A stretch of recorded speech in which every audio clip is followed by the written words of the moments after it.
ओम शांति। आज है 20 अक्टूबर। आज की मुरली का स्लोगन है, व्यर्थ को फुल स्टॉप दो और शुभ भावना का स्टॉक फुल करो। तो बाबा हमको कहते हैं कि अगर हमको अपने अंदर शुभ भावना का स्टॉक जमा करना है तो सबसे पहले हमको हमारे जीवन से व्यर्थ संकल्प को हटाना होगा, व्यर्थ को समाप्त करना होगा। क्योंकि व्यर्थ संकल्प ऐसा होता है कि कई बार तो हमको पता ही नहीं चलता कि व्यर्थ चल रहा है हमारे मन में। तो इसलिए बाबा कहते हैं, क्योंकि जब व्यर्थ संकल्प चलते हैं तो समझते भी हैं हम कि यह व्यर्थ है, लेकिन व्यर्थ संकल्पों का बहाव इतना तेज होता है जो हमें अपनी तरफ खींच लेता है। जैसे नदी का व सागर का बहुत फोर्स होता है तो हम कितना भी अपने आप को रोकने की कोशिश करते हैं लेकिन फिर भी बहते जाते हैं। तो बाबा कहते हैं कि समझते भी हो, सोचते भी हो कि यह ठीक नहीं है, इससे नुकसान है, फिर भी बहाव में बह जाते हो। और व्यर्थ संकल्प अक्सर करके हमारे मन में भविष्य का या पास्ट का ही होता है। या तो हम जो करके आए उसका चिंतन चलता है या भविष्य का चिंतन चलता है। तो इसकी वजह से हम जो वर्तमान में रहते हैं वर्तमान में रह नहीं सकते, क्योंकि हमारा बुद्धि पूरा भविष्य या तो पास्ट के चिंतन में चलता है। तो इसलिए बाबा कहते हैं कि उसके बहाव में हम बहते चले जाते हैं। तो इसका एक ही कारण है, बाबा कहते हैं इससे हमको बहुत नुकसान होता है उसके बहाव में बहने से, व्यर्थ संकल्प के। तो इसका कारण क्या है? हम बच्चों के अंदर परिवर्तन शक्ति की कमी है, क्योंकि जब तक हम अपने आप को परिवर्तन नहीं करेंगे तब तक हम इन सब चीज़ों से नहीं छूट सकते। तो बाबा कहते हैं कि हमको परिवर्तन करना है, 3 चीज़ों का परिवर्तन करना है। तो सबसे पहला परिवर्तन है विशेष करके कि हमको अपने स्वरूप का परिवर्तन करना है। स्वरूप अर्थात मैं शरीर नहीं लेकिन आत्मा हूँ, यह स्वरूप का परिवर्तन है। हमको दिन भर में चलते फिरते हमेशा आत्मिक स्थिति का अभ्यास करना है। देह से न्यारी मैं आत्मा मस्तक पर विराजमान, इसका अभ्यास में हमको अपना समय बिताना है। जितना हम आत्मा का अभ्यास करेंगे उतना हम अपने आत्मिक स्टेज में आते रहेंगे, अपने स्वरूप में, अपने ओरिजिनल स्वरूप में आते रहेंगे। तो बाबा कहते हैं यह है स्वरूप का परिवर्तन, यह आदि परिवर्तन है। इसमें भी हमको चेक करना है कि जब देह भान का फोर्स होता है तो आत्म अभिमानी के स्वरूप में हम टिक नहीं सकते, क्योंकि देह भान जब आता है तो उस वक्त हमको याद भी नहीं रहता। तो अगर सेकंड में हमको परिवर्तन शक्ति, अगर हमारे अंदर जो परिवर्तन शक्ति अगर जब देह भान आता है तो अगर हम सेकंड में वो अगर काम आ जाए तो हमारे कितने संकल्प बच जाते हैं।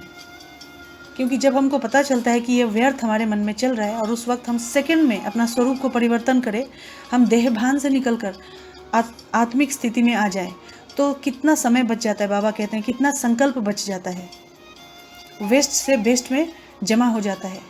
तो बाबा कहते हैं कि पहली परिवर्तन शक्ति है स्वरूप का परिवर्तन। फिर दूसरा बाबा कहते हैं स्वभाव का परिवर्तन। स्वभाव अर्थात हम हमेशा कहते हैं कि पुराना स्वभाव है, ये हमारा नेचर है, ये हमारा पुराना स्वभाव है, और इसी में हम धोखा खाते हैं, क्योंकि पुराना स्वभाव हमारे पुरुषार्थी जीवन में धोखा देता है। समझते भी हैं हम कि यह मेरा स्वभाव है, यह मेरी नेचर है, यथार्थ नहीं है। हम समझते हैं कि यह जो भी हमारा स्वभाव है यथार्थ नहीं है, और यह स्वभाव समय प्रति समय हमें धोखा देता है। हम यह भी समझते हैं, लेकिन फिर भी स्वभाव के वश में हो जाते हैं। फिर अपने बचाव के लिए कहते हैं कि यह मेरा भाव नहीं था, यह मेरा स्वभाव नहीं था, या फिर मैं यह नहीं चाहता था, या मैं यह नहीं चाहती थी, लेकिन यह मेरा स्वभाव है। तो बाबा कहते हैं कि ब्राह्मण बन गए तो जन्म बदल गया, संबंध बदल गया, माँ बाप बदल गए, परिवार बदल गया, लेकिन स्वभाव नहीं बदला। और इसको हमको, ये बहुत सूक्ष्म है, इसको हमको बहुत गहराई से चेक करना होगा। और फिर हम रॉयल भाषा में कहते हैं कि यह मेरी नेचर है, यह तो मेरी कमजोरी है, यह मेरी कमजोरी है और मैं इससे छूट ही नहीं पा रहा हूँ। हम यही सफाई देते हैं, मेरी कमजोरी है। तो बाबा कहते हैं पहली कमजोरी स्वरूप का परिवर्तन, दूसरा स्वभाव का परिवर्तन, और तीसरा जो मुख्य है वह है संकल्प का परिवर्तन। सेकंड में व्यर्थ को समर्थ में हमको परिवर्तन करना है। अगर हमारी स्मृतियाँ ठीक हो तो इसके लिए तो हमको अपनी स्मृतियों को ठीक करना होगा, क्योंकि हमारी स्मृति में जितना हम अपनी ओरिजिनल स्थिति में रहेंगे, आदि स्थिति में रहेंगे, आत्मिक स्थिति में रहेंगे, चलते फिरते उठते बैठते हम देह ना देखकर सभी के मस्तक मणि पर विराजमान आत्मा देखें, तो जैसे ही हम उस स्मृति में रहते हैं तो सेकंड में हमारा जो व्यर्थ है वह समर्थ में परिवर्तन हो जाता है। बाबा कहते हैं मोटी मोटी बातों में परिवर्तन करना तो सहज होता है, लेकिन हर परिस्थिति में, हर संबंध में, संपर्क में, समय में और वायुमंडल को समझकर स्वयं को परिवर्तन करना, इसी में हम नंबरवार बन जाते हैं। क्योंकि जब हमारे जीवन में कोई परिस्थिति नहीं होता तो हमको लगता है सब कुछ सही और अच्छा चल रहा है, लेकिन जब हमारे जीवन में कोई परिस्थिति आ जाती है, चाहे वो संबंध संपर्क में के द्वारा हो या वायुमंडल के द्वारा हो या किसी भी प्रकार का हो या ब्राह्मण परिवार में हो या सेवाओं में हो, उसमें हम नंबरवार बन जाते हैं। क्योंकि हम एक बार तो शांत रहते हैं, दूसरी बार शांत रहते हैं और तीसरी बार हम रिएक्ट कर देते हैं। तो इसीलिए बाबा हमको आज विशेष करके कहते हैं कि अगर व्यर्थ को समाप्त करेंगे हम, तो ही हमारे मन में शुभ भावना का स्टॉक जमा हो सकता है। तो उसके लिए हमको व्यर्थ को समाप्त करना है, और व्यर्थ को समाप्त करने के लिए मुख्य विशेष करके हमको 3 चीज़ों का परिवर्तन करना है।